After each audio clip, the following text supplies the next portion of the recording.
میری طرف سے تمام پاکستانیوں کو جو پاکستان میں ہیں، پاکستان سے باہر ہیں، جہاں جہاں بھی ہیں، انہیں نیا سال مبارک ہو۔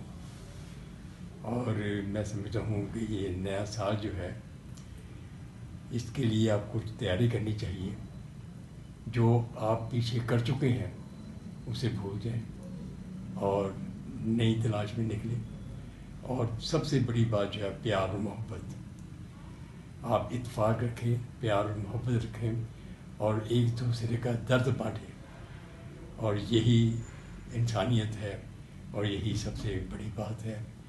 کیونکہ اس وقت ہر بندہ پریشان ہے، ڈپریشن میں ہے، اور میں دعا کرتا ہوں اللہ پاک سے، پروردگار یہ نیا سال جو آ رہا ہے یہ خوشیوں کا سال ہو، اور اس میں ہمارے ملک کے لیے